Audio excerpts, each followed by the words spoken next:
Good morning, everyone. We hope we caught you on the right part of the caffeine curve, like right at that perfect spot.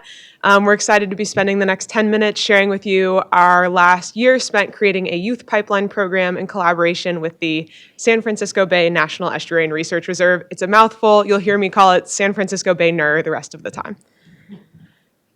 Briefly about us, you're going to hear me ramble on before I turn it over to the rest of my awesome team. You'll hear from Kira, Walt, Joey, and Ziju.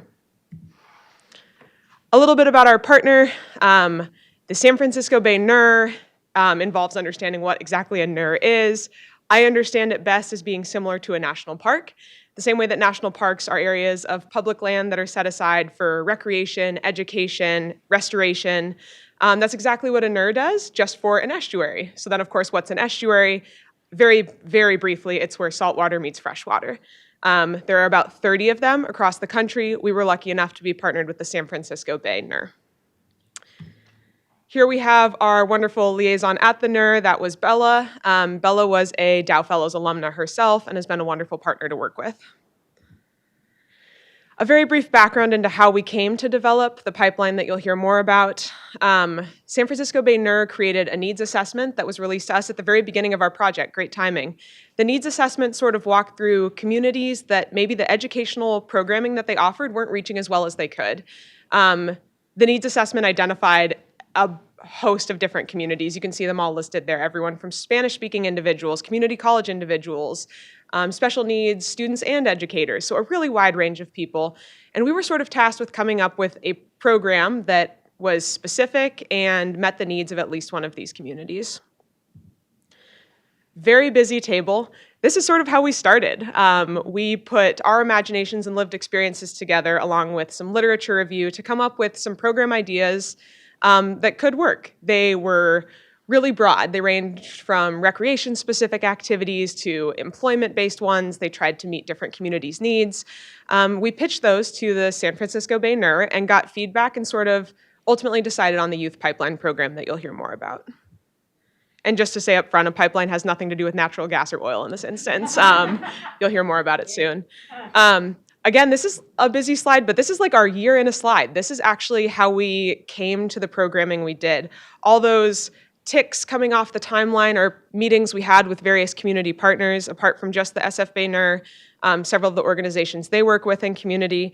And we just want to highlight, if you see one in July, that was actually one of those ticks, was our visit to San Francisco itself. We were lucky enough to get to travel to meet not only Bella, who's in that picture with Walt at the bottom, but also several of their community partners. This allowed us to sort of form those relationships in person that we were able to carry out the rest of the year. I'm going to hand it over to Kira to talk a little bit about the actual program itself. Thank you. Yeah, so following our site visit and our meetings with community partners, we settled on kind of a structure for what this program would look like, and it was really important to us to create a program that allowed interns in this soon-to-be program to co-create their internship alongside NER staff and their community partners.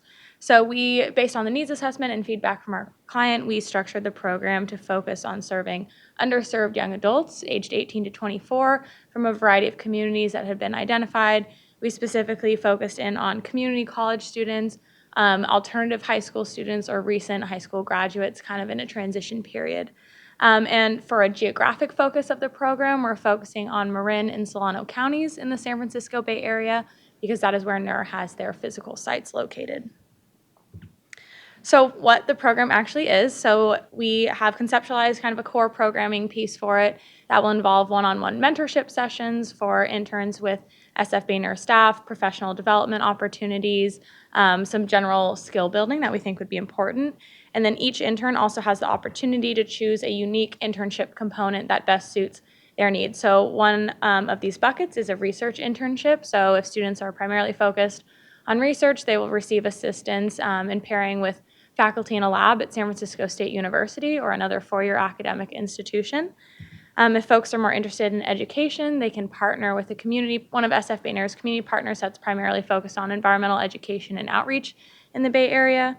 And if folks are more interested in a general career in conservation, partnering with a nonprofit or another community partner that's focused on conservation efforts in the region.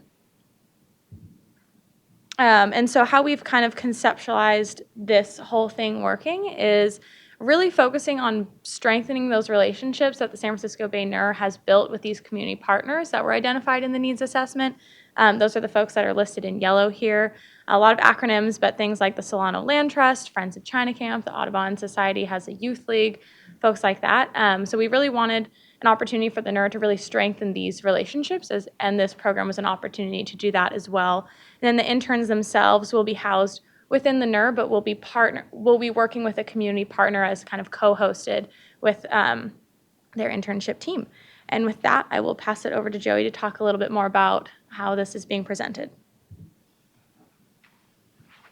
Thanks, Kira. So this is one deliverable that we've developed, and it's really like a one-pager information pamphlet for SF Bay NER to circulate amongst the community partners when they're ready to advertise the program, with special emphasis and care on making sure that community college students, alternative high school students, high school graduates in transition period are really the ones applying to this program. And SF Bay NER will obviously take ownership of this program, but this is just a piece of information that will better equip them to market this. Thank you. Empathy was like really important to us. We wanted to, put ourselves in, the students' shoes, and we wanted to envision, what the cohort would look like. So, we drew from past experiences and created student profiles. For instance, you have Maya Perez. These are real people. These are situations based off real people, showing, how they come from underserved backgrounds, how they don't have that many opportunities, and how these opportunities will help them network, build professional connections, build academic connections, give them more academic strength, and also it's based on inner city youth interested in higher education as well too. Thank you. Right, our team is really passionate about the work, and I feel proud of all of the accomplishment that we have been able to achieve. So we want to outline a few next steps in the future for our clients to do. The first one is to continue and complete the initiated grant writing process, including the Whale Tail Grant and the Solano Community Foundation. The second one, our point of contact, Bella, is taking on a new role. We feel really happy for her. So our client is in the process of hiring a new education coordinator. We're really glad to see that the job posting includes the specification that more than 60% of the new coordinator's time will be committed to the program implementation. And the third, we just want to stress on the importance of maintaining all of the good relationships that we built with people throughout the past 1 year. With that, we want to acknowledge all of the people and institutions who helped us throughout the whole process, including our advisor, Dr. Larson, and also our clients, Bella and Amy. You have made the whole working process very smooth and enjoyable. We also want to give a huge shout out to all of the community partners who took the time to talk to us. We have learned a lot of good lessons from their obstacles, and also felt really energized by their passion about sustainability and dedication to social equity. At last, we want to say thank you to the program. This is such a fantastic opportunity for all of us coming from different backgrounds to work on something that every one of us feel passionate about. We work together, laugh together, complain about life together. The friendship that we developed throughout the whole process will be with us for a very long time after graduation. So on that high note, we are opening up the floor and take any questions if you have. We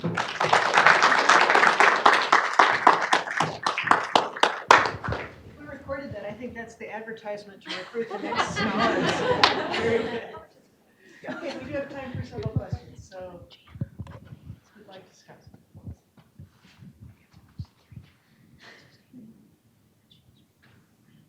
Please.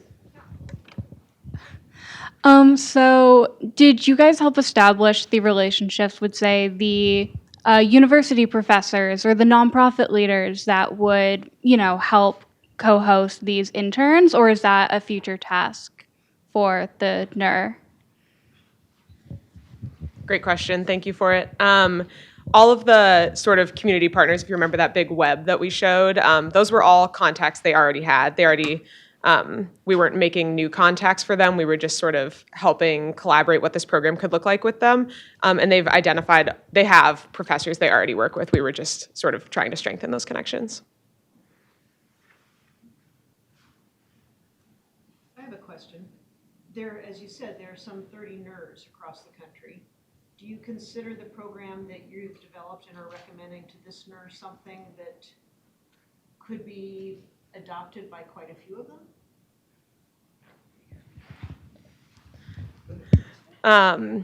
Yes, that is sort of the long-term hope, is that this program could be expanded to all or as many NERs as that fits sort of their community needs.